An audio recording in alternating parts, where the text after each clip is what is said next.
자, 이번 비디오에서는 그 경사하강법을 훨씬 더 좋게 만드는 몇 가지 기술을 살펴볼 텐데요. 그 중에서 경사하강법을 훨씬 더 빠르게 실행할 수 있는 그렇게 해주는 그 피처 스케일링이라는 방법이 있습니다. 그 방법이 무엇을 의미하는지 한번 살펴보도록 하겠습니다. 자, 우선 피처, 특징들이죠. 특징들, 그리고 그 특징의 크기를 결정짓는 모델에서 파라메타, 밸류, 이 두 개 사이의 관계를 한번 살펴보려고 합니다. 특징의 그 크기가 변할 때 이 파라메타의 값의 크기는 어떻게 변해야 되는지 그 관계성을 한편 살펴보겠는데요. 자, 구체적인 예로 하나 살펴보도록 하겠습니다. 우리가 그 집의 가격을 예측하는데 이런 모델을 한번 설정했다고 봅시다. W1, X1 더하기 W2, X2 더하기 B. 즉, 두 개의 특징을 사용하는 겁니다. X1은 지금 그 집의 크기, 집의 면적을 지금 나타내는 파라메터, 그러니까 그 변수고요. X2는 그 침실의 개수, number of bedroom을 우리가 상징하는 그러한 지칭하는 특징이라고 한번 가정을 해봅시다. 자, 그러면 X1 같은 경우에는 집의 면적이니까요. 집의 크기는 그 평방 피트로 우리가 보통 주어주고 있었죠. 보통 여기 우리가 사용하고 있는 그 데이터들의 말하자면 그 경향을 보면은 한 300 스퀘어 피트부터 시작해서 한 2000 스퀘어 피트까지 변하는 그 크기 변화가 있을 수 있고요. X2 그 침실의 개수 같은 경우에는 뭐 없는 것부터 침실이 스튜디오겠죠. 그리고 커봤자 많아봤자 5개 정도까지 있는 그런 걸 생각할 수 있습니다. 그런데 여기에서 X1과 X2 특징이 취할 수 있는 그 값의 밸류의 레인지를 보면요. 한 300에서 2000까지 굉장히 넓은 레인지의 값을 취하고요. 크기는. 그리고 베드룸 같은 경우에는 0부터 5라는 아주 작은 크기의 레인지를, 범위를 취한다는 걸 알 수 있습니다. 자, 한 가지 샘플을 한 훈련 자료 예를 한번 들어봅시다. 자, X가 한 2000 스퀘어 피트고요. X1이 크기가. 그리고 그 베드룸이 5개인 경우에 근데 가격이 한 50만 불, 500K니까, thousands 달러니까요. 50만 불이라고 한번 가정을 해봅시다. 그러면 적절한 파라메터 W1과 W2는 어느 정도여야지만 이러한 그 데이터가 말하자면 예측할 때 사용하는 모델에 그 W1과 W2는 어떤 게 적절할까라고 한번 고민을 한번 해보도록 합시다. 자, 우리가 갖고 있는 문제의 논의를 위해서 한 가지 예를 들어봅시다. 예를 들어서 그 첫 번째 파라메터를 50으로 한번 가정해 보고요. W2 두 번째 파라메터는 0.1 그리고 세 번째 파라메터 B는 50으로 한번 가정해 봅시다. 그러면은 우리 모델에다가 이것을 입력을 하게 되면 어떻게 될까요? 50 곱하기 2000 더하기 0.1 곱하기 5 더하기 50. 근데 이거 계산해 보면요. 첫 번째는 50 곱하기 2000이니까 그 100만 그죠? 아니죠. 그 10만이겠죠? 100,000이니까 10만. 그리고 0.5K고요. 지금 K 단위고요. 그리고 50은 50 곱하기 말하자면 K. 그러니까 지금 우리가 이 price를 thousands 단위로 지금 생각한다는 거를 기억을 하십시오. 아, 그러니까 당신은 이거 100만이 아니라 10만 정도인가요? 단시 100, 1000만, 10만, 100만, 1000만, 억. 우리나라 그 환산하면 억 정도 되겠네요. 그죠? 그러니까 밀리언이라고 한번, 그러니까 0.1 밀리언이네요. 자, 그래서 어쨌든 그 프라이스 가격을 이걸 다 합쳐보면은 여기 100,000 K 더하기 0.5K 더하기 50K니까 그 100 그리고 50.5K. 그래서 얼충 보면은 단시 100, 1000만, 10만, 100만, 1000만, 한 1억 정도의 가격으로 나타났는데, 사실은 이게 50만이니까요. 훨씬 더 크게 나타난 거죠. 그래서 조금 적절하지 않은 예측이라는 거는 우리가 알 수 있습니다. 자, 또 다른 그 파라메터 예측의 예를 한번 살펴봅시다. 요번에는요, 좀 다른 걸 한번 볼게요. W1은 한 0.1로 찾아졌고, W2는 한 50으로 찾아졌고, B는 역시 똑같이 50으로 찾아졌다고 한번 생각해 봅시다. 자, 그러면 이 프라이스 가격을 한번 거기에 넣어서 한번 예측을 다시 한번 해보겠습니다. 그러니까 0.1 곱하기 2000K, 그리고 50 곱하기 5 그리고 더하기 50. 그래서 이걸 계산해 보면 0.1 곱하기 2000이니까 200,000 K고요. 그 50 곱하기 5니까 250 K, 250,000고요. 여기는 50 K. 그래서 이걸 다 더하면은요.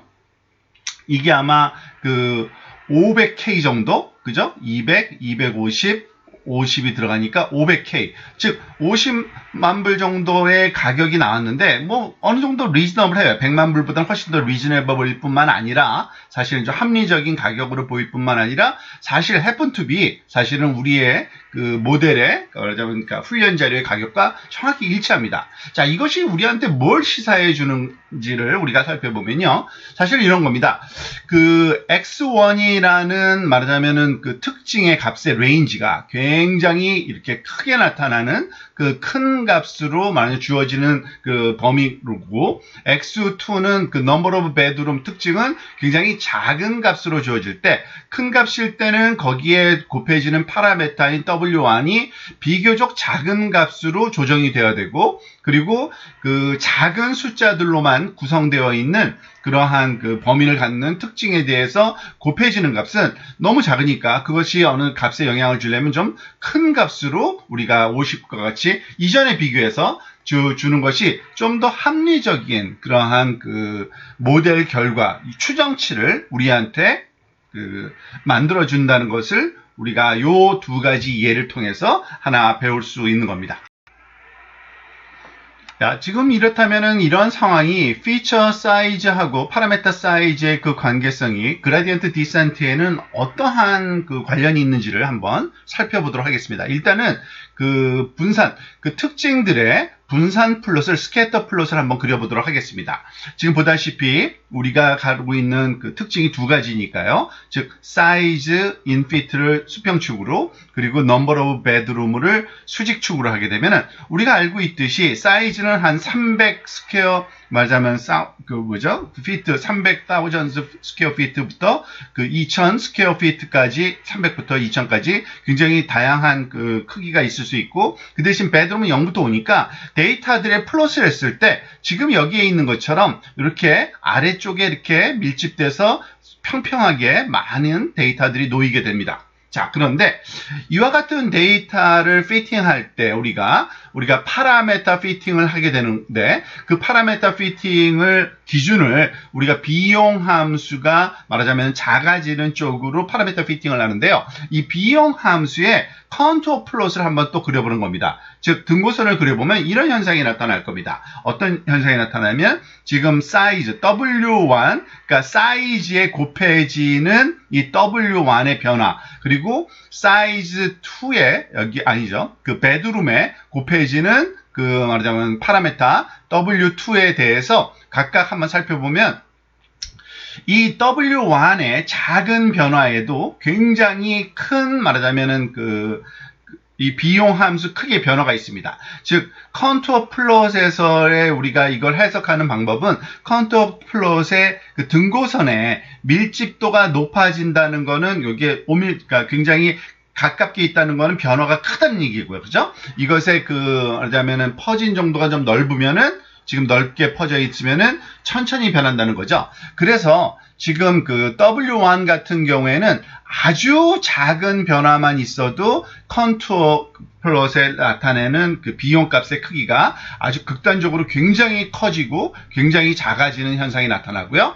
그리고 베드룸에 곱해지는 이 W2라는 변수는 워낙 작은 값이 주어져 있기 때문에 굉장히 큰 값으로만 말하자면 곱해져야지만 굉장히 변화율이 크게 나타나는, 즉 결과는 이 컨투어 플롯이 엘립스 형태를 띈다는 얘기입니다. 특히 이 엘립스도 굉장히 스큐드 돼 있어 가지고 한쪽으로, 이쪽으로는 좁고 이쪽으로는 굉장히 넓게 퍼져 있는 이런 엘립스 형태를 띠는 이런 현상을 우리가 경험하게 됩니다. 다시 말해서 이 표로 한번 살펴볼까요?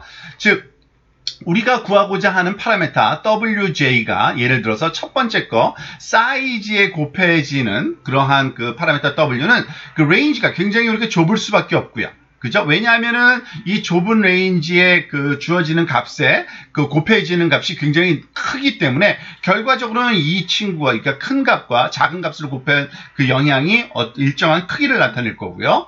또 만약에 그 베드룸에 곱해지는 이 W2 같은 경우에는 굉장히 큰 레인지로 변화해야지만 워낙 들어오는 값 자체가 작기 때문에 이 값과 곱해졌을 때 적절한 그 코스트 값의 변화를 줄 수 있기 때문에 이와 같이 상대적으로 좀 그 레인지가 큰 것은 파라미터 값이 좀 작게 변하고 레인지가 작은 거는 파라미터 값이 크게 변하는 이러한 현상 때문에 그 소위 컨투어 플롯의 왜곡된 말하자면은 컨투어죠. 그러니까 그 비용 함수의 컨투어의 맵이 엘립스로 굉장히 스큐도 되어 있는 한쪽으로 찌그러져 있는 현상을 우리가 경험하게 됩니다.